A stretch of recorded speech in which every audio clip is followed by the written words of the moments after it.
Les amis, bienvenue dans Parole de coach. Aujourd'hui, j'ai le privilège d'accueillir Marie-Laure, mon voisin, qui va se présenter, qui va nous expliquer ce qu'elle fait. Et vous le savez, dans Parole de coach, on a à cœur de vous montrer des personnes qui sont dans les métiers de l'accompagnement et de les faire parler justement pour que vous compreniez toute l'envergure et la diversité justement du monde de l'accompagnement.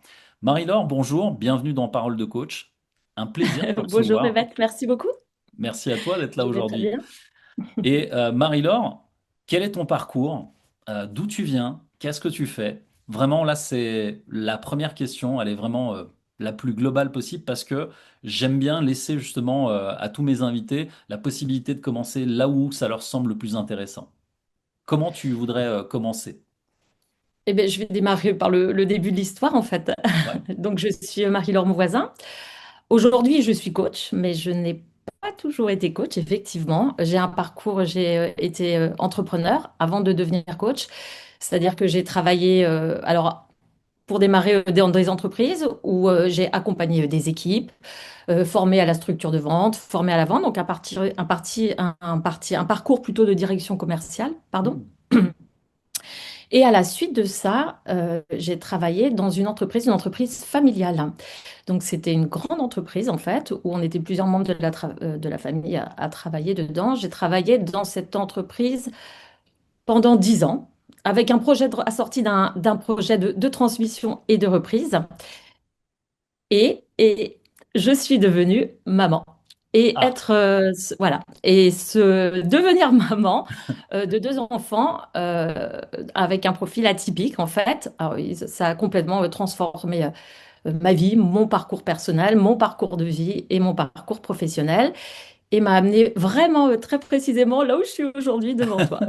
on sous-estime finalement le fait de prendre cette casquette de maman, que c'est un des métiers quand même les plus difficiles au monde. Élever des enfants, enfin les mettre au monde déjà est une chose, mais en plus les élever au quotidien. Qu'est-ce qui a transformé justement tes perceptions vis-à-vis de ça?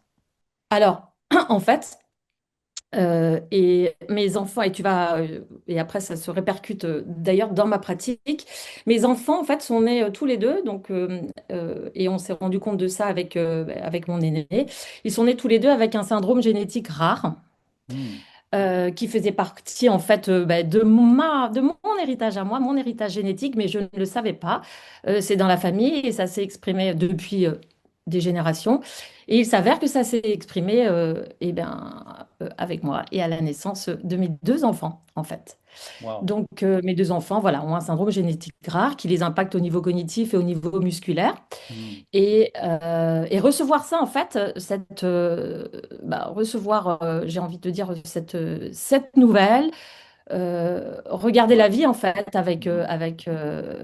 à travers ce prisme de la maladie, du handicap, de la différence, en fait, Hmm. ça a changé, mais ça a, voilà, littéralement transformé ma vie. Et ça les Donc, ma empêche vie de faire professionnelle. quoi, Oui. du coup, les enfants? Comment? Ça les Pardon, empêche de faire quoi, les enfants? Pardon, je t'ai coupé alors avant. aujourd'hui, en fait, on peut dire qu'ils ont eu un décalage. Alors, dans leur prime enfance, ils ne sont pas développés j'ai envie de dire, de manière traditionnelle. Ils n'ont pas marché à 1 an, par exemple, Hmm. pour mon grand garçon. Ma petite fille, elle ne parlait pas tout de suite avant ses 5 ans. Donc en fait, je les ai observés tous les deux, et puis voir aussi comment ça pouvait impacter ce que c'était en fait de ne pas comprendre hein, tout ce qui pouvait nous amener à notre motricité, tout ce qui pouvait nous Hmm. amener en fait, du confort dans nos corps, comment le confort dans nos corps nous permettait aussi de nous développer au niveau neurologique.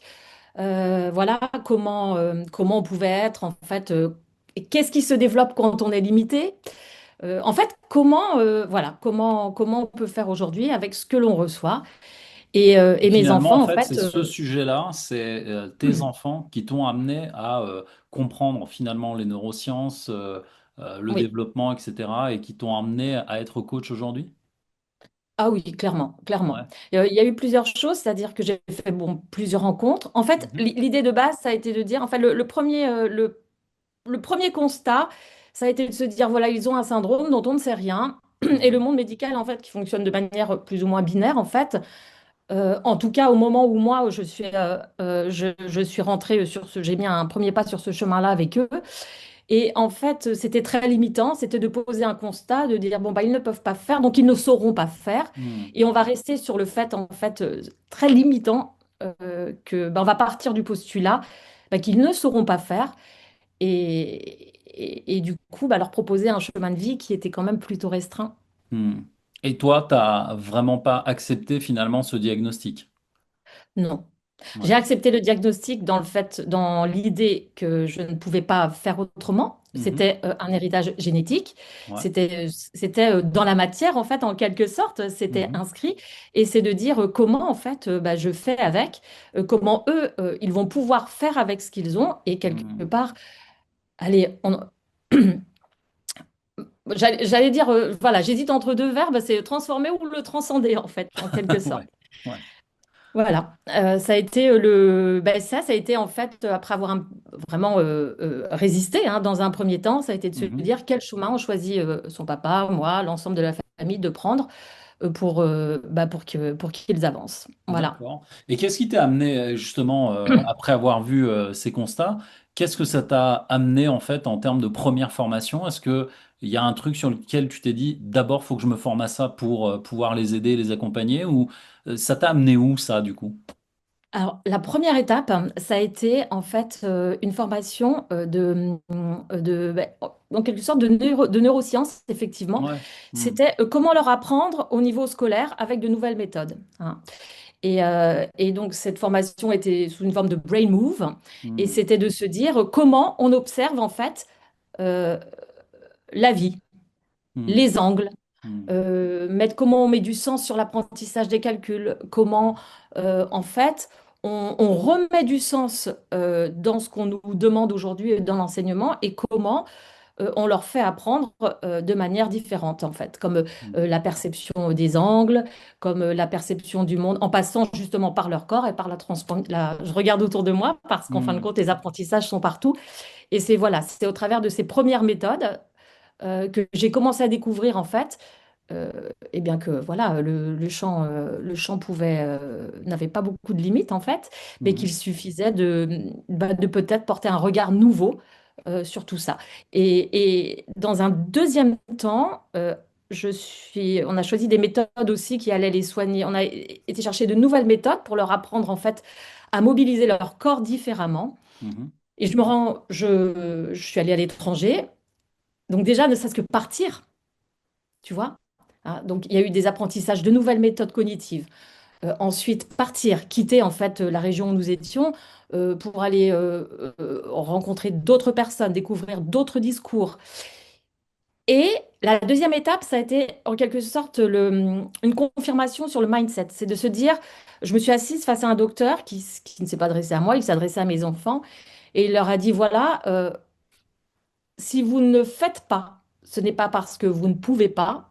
On va d'abord vérifier que ce ne soit pas parce que vous ne savez pas. Et donc, vous êtes là pour vous apprendre. Vous êtes là pour apprendre. Et donc, on va vous apprendre et vous êtes là pour ça. Par contre, et en plus, et bon, et après, il y avait la phrase derrière qu'on associe ou pas, mais par contre, il va falloir travailler. Hmm. Donc, du coup, en Hmm. fait, eux-mêmes sont entrés dans une dynamique d'apprentissage Hmm. assez intense pour des choses qu'ils auraient pu apprendre effectivement plutôt traditionnellement, comme la marche. Et Hmm. en fait, non, est-ce que la question c'est est-ce que vous avez en vous les compétences requises pour le faire? Hmm.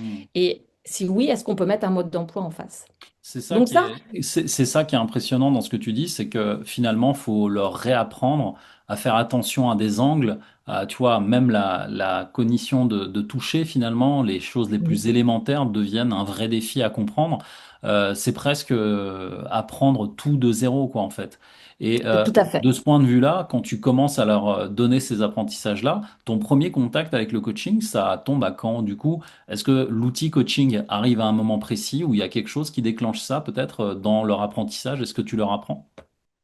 Alors, il y avait une forme d'appétence sur le coaching et je l'avais peut-être pas identifié comme du coaching, mais dans ma vie professionnelle, en fait, j'ai toujours été vigilante à cette acquisition de compétences.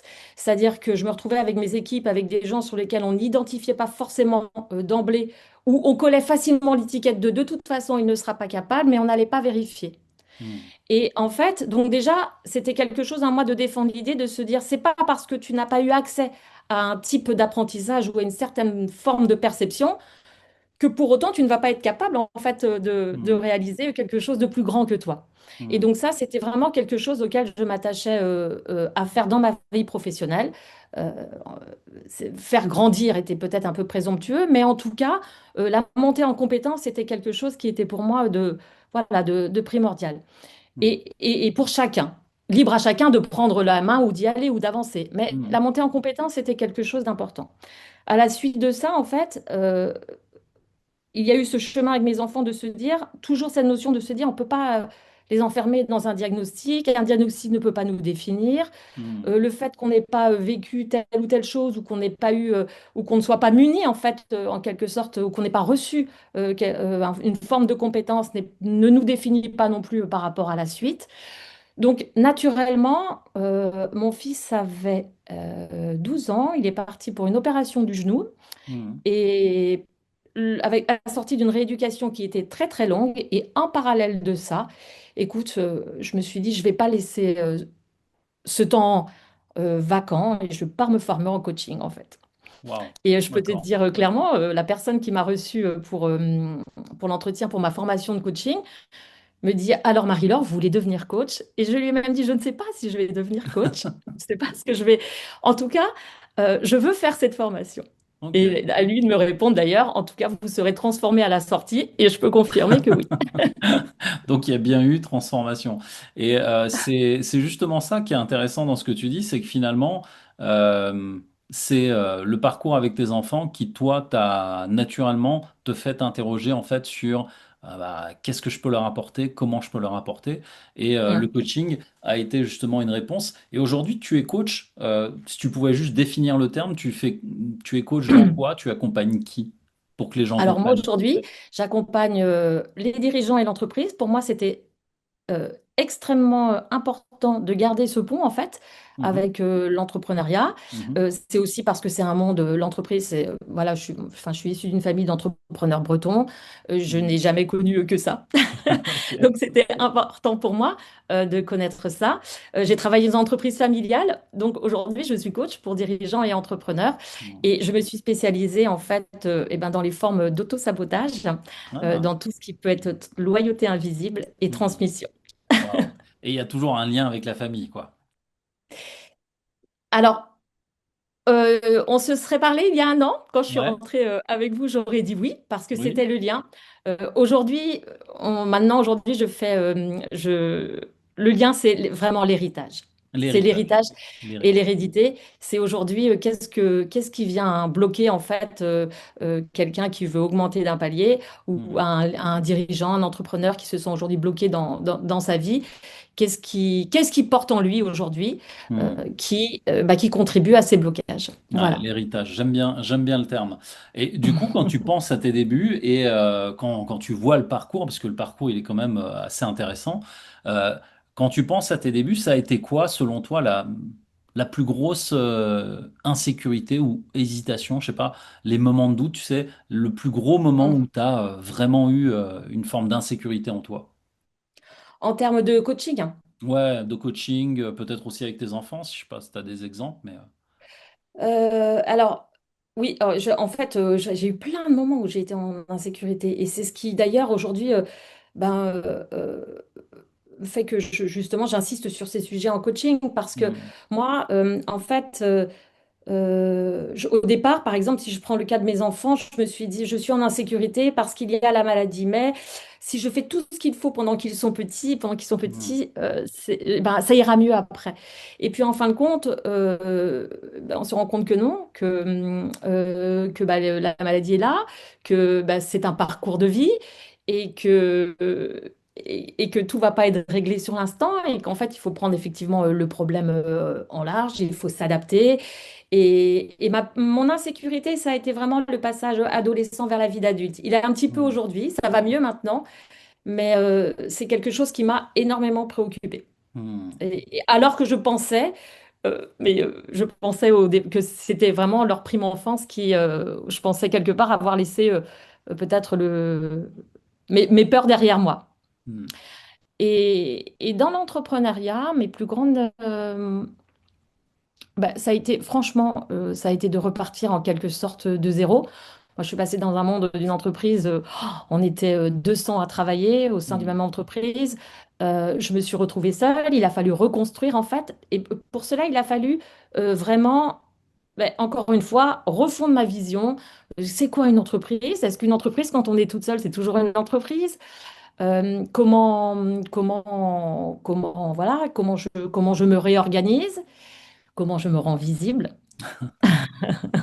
Et ça a fait partie des sujets justement pour aller plus loin avec ton entreprise. Et la visibilité, traiter la visibilité chez moi m'a Ouais, amené encore à mes sujets d'aujourd'hui. voilà. Et Mais du coup, tellement. avec justement, c'est un peu ça aussi le chemin, on va dire, du chef d'entreprise, c'est que il a plusieurs casquettes, il doit gérer sa visibilité, ses clients, etc. Et c'est Mm. pour ça que ça m'a amené à la question d'après. Ta vie en tant que coach aujourd'hui, ça ressemble à quoi? Alors, j'ai mes clients. Ouais. Ouh, Ouh. bravo. J'ai mes clients aujourd'hui. Je travaille beaucoup, beaucoup, beaucoup sur. Je continue en fait de m'enrichir et de me former. Mhm. Euh, je me déplace en entreprise. Je me déplace. J'ai réussi aussi à m'organiser parce que je me suis formée pour un peu plus à la maison, parce que c'est Ouais, nécessaire aussi. ouais. Hein. J'essaye de trouver ma vie de coach aujourd'hui. On s'en rapproche, j'arrive à trouver l'équilibre justement entre continuer à faire grandir, entre moi, Marie-Laure, Mhm. continuer à me faire grandir moi, faire grandir mes enfants Ouais. et bien sûr aujourd'hui mes clients. Ils ont quel âge d'ailleurs, tes enfants aujourd'hui? Aujourd'hui, ils ont 17 et 20 ans. 20 ans, d'accord. Et Hmm. aujourd'hui, qu'est-ce qui te nourrit encore dans ce métier de coach? Je veux dire, profondément, qui t'inspire, tu te dis tous les jours, tiens, je me lève parce que. Je me lève parce que parce que j'accompagne les gens en fait, parce que je les aide. Enfin, tu vois, j'ai du mal à parce que je souhaite pas être trop présomptueuse, mais en tout cas, je pense apporter beaucoup d'éclairage en fait, de par mon travail et mon accompagnement à toutes ces personnes en fait. Donc, tu es passionné, quoi, Euh, si je comprends bien. oui, Ok. oui. C'est des métiers passion. De toute façon, on ne peut pas faire ces métiers-là par hasard. On est bien d'accord là-dessus. J'ai encore deux Oui, petites oui, c'est un petit peu questions. dommage que j'arrive pas à le formuler Bah, justement, ça se voit plus sur mon visage que je n'arrive à le transmettre. c'est ça, Mais c'est l'émotion qui monte et on sent bien qu'il y a un truc, quoi. Tu vois, tu te dis, ah, bah ouais, ça paraît évident en fait quand on le dit. oui, parce que l'énergie monte. Ouais, c'est ça. C'est ça. Et deux questions encore avant de passer à la suite. Euh, Est-ce que quand tu regardes ton parcours, tu vois aussi peut-être dans ton entourage des gens peut-être qui t'ont dit sur des choses sur ton métier parce qu'ils le comprenaient mal ou ils comprenaient pas tout à fait ce que tu faisais dans le coaching, etc. Est-ce que t'as des histoires comme ça à nous raconter ou une histoire où tu dis, putain, mais ils ont rien compris, quoi. Alors, oui, j'en ai plein, hein. Enfin, j'en ai plein. Alors, ce qui est dans mon cercle d'amis proches, alors dans les cercles d'amis proches, il y a les gens qui vont comprendre tout de suite, et heureusement. Ouais. Il y a des gens qui vont dire, ah oui, vraiment, quoi? Mais tu vas faire ça? Ouais. Mais comment ça? C'est bizarre. Mhm. Euh, il y a d'autres qui disent, ah oui, mais c'est vrai, t'aimes bien hein, motiver. C'est vrai que t'as toujours bien aimé ça, toi, motiver les gens. Ok, oui, mais d'autres qui me disaient, ah bon, bah tu t'es mis dans le Reiki. Oh, ah ouais, Ouais, d'accord. non, mais j'ai Ok. eu ça aussi. Je dis, non, pas encore, ça viendra Ça peut-être. viendra. Euh, ouais.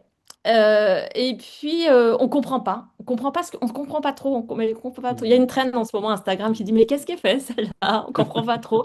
C'est Et ça. c'est un petit peu ça aussi. Et puis après, tous ceux qui arrivent avec leurs problèmes aussi. Mhm. Ouais. Donc ça, Et eux, ils veulent quoi? Eux, ils veulent juste déverser leurs problèmes. Ils veulent quoi en fait? eh bien, en fait, ils disent, ah, mais oui, ah, c'est intéressant.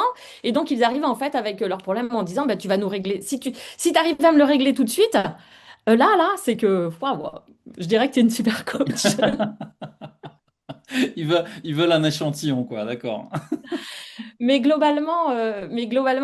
Globalement, dans mon l'entourage proche et propre, et dans l'entourage de la famille, tout.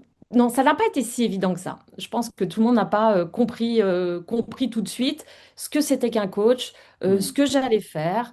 Euh, voilà, c'était aussi de se dire. J'ai même eu aussi quand même, c'est fou ça, enfin, tu as déjà beaucoup de choses à faire et donc tu vas aller Hmm. aider en plus les gens avec leurs Ouais, problèmes. ouais, Tu vois, ça aussi, je l'ai eu. ouais. Genre, t'as déjà des problèmes avec tes enfants, avec tout ça, et là, il faut que tu... D'accord. Sortez les Intéressant. mouchoirs. Ouais, ouais, Oui, mais intéressant. l'humain est toujours très intéressant. Ok, écoute, merci pour ta transparence et ton honnêteté. Dernière question, quand tu regardes ton parcours, justement, bah, regarde où tu es aujourd'hui, là où tu es arrivé. Si tu pouvais parler à la toi d'avant de te lancer, tu vois, d'avant d'arriver là, au métier que tu fais aujourd'hui, tu te dirais quoi?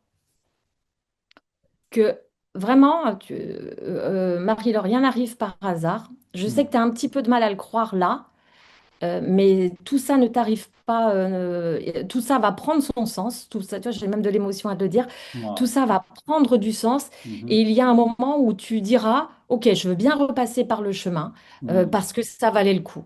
Ouais. Et, et oui, vraiment, vraiment, j'ai pas toujours compris.